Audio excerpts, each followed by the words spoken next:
Alright everyone, hello, what is up? TheLoganatorz here, and welcome back to another Adobe After Effects tutorial. Today we're going to be taking a look on how to create this simple lower third inside of Adobe After Effects. It's pretty simple, not too hard, and I think it looks pretty modern and nice, so let's just jump right into it. First off, we need to create a new composition, so over here, we're going to go to the composition, and we're going to do, select a preset.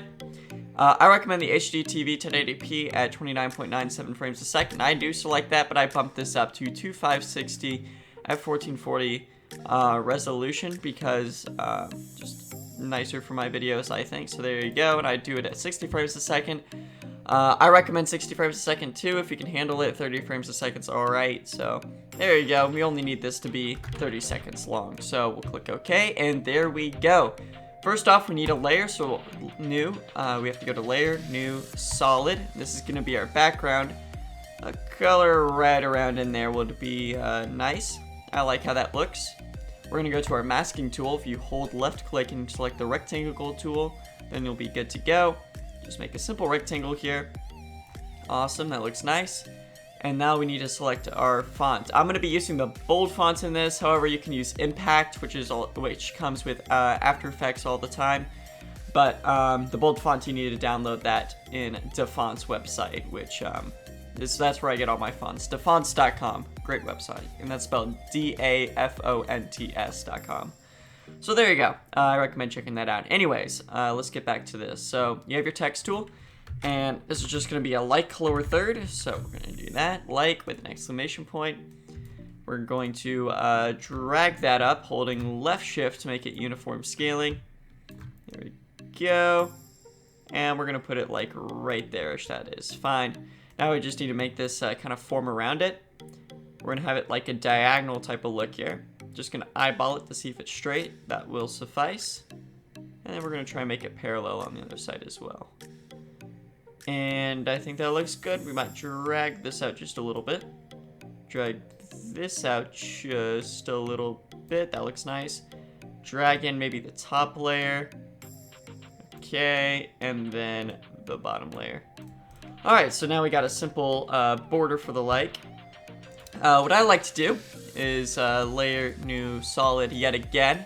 And we're going to select the same color. Just drag this up a little more to make it a little bit lighter though. We're going to put it behind the solid, and we're actually going to copy and paste the original one with the mask and put it behind that one, so in between the three ones. The lighter one's going to be in between the two darker ones. And then we go to track matte for the lighter one, and we're going to go to alpha matte.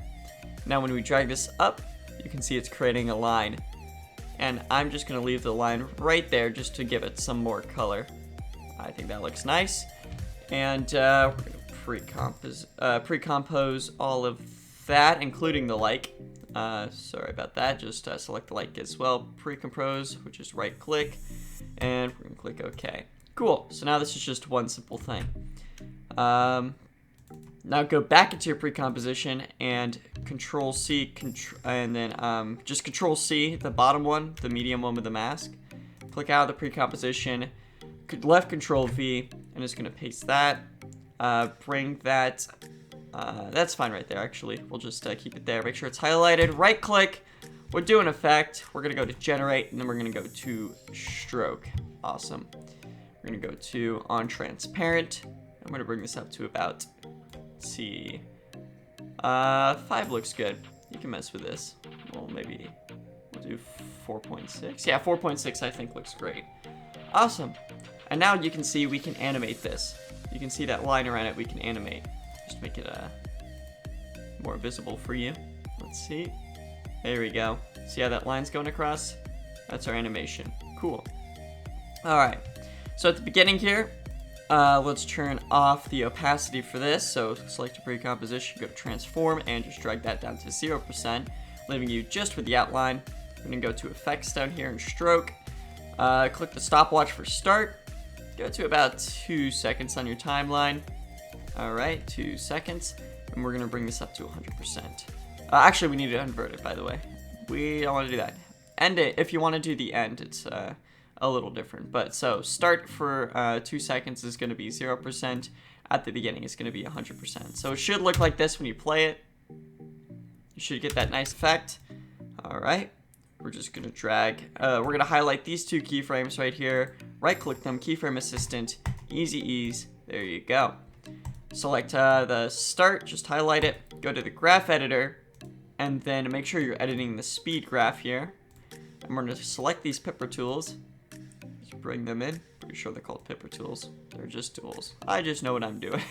Kinda.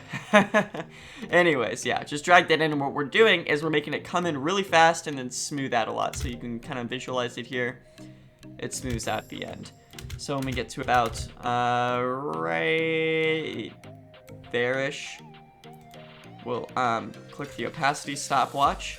We don't need to edit the graph for that. And then we'll go up to 2 seconds and go to 100% for the opacity, and this is what it looks like. Here we are, nice, fades in rather nicely. And again, this is transparent, so you can put it on any image you want or video.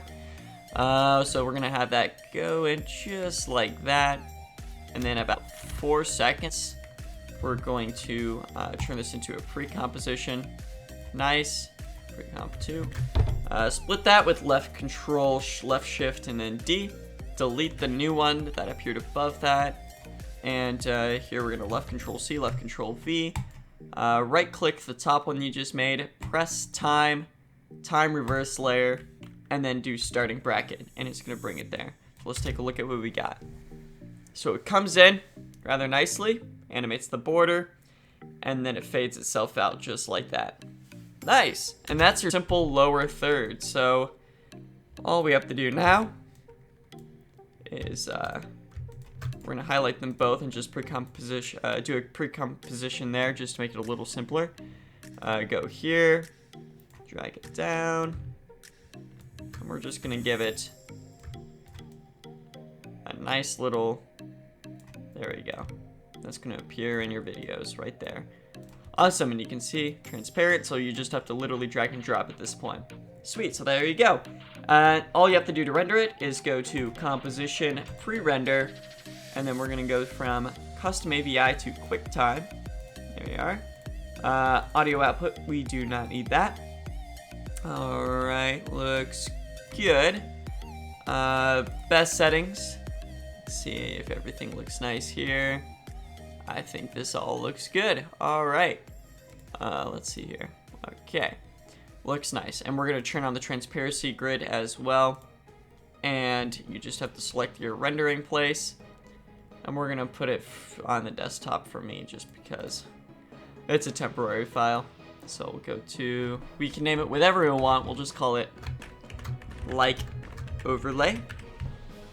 Click save, render, and you just gotta wait for it to render out, and you're done. You can just drag and drop this on any video you want when you're finished, and it's going to work. So guys, there you go. I actually did this in one take, by the way, which is why I may have been stuttering. Normally I would cut that out, but I'm a little strapped for time because I've got some vacations coming up and I need to get these videos out so I can make more videos on the vacation days. So there you go, guys.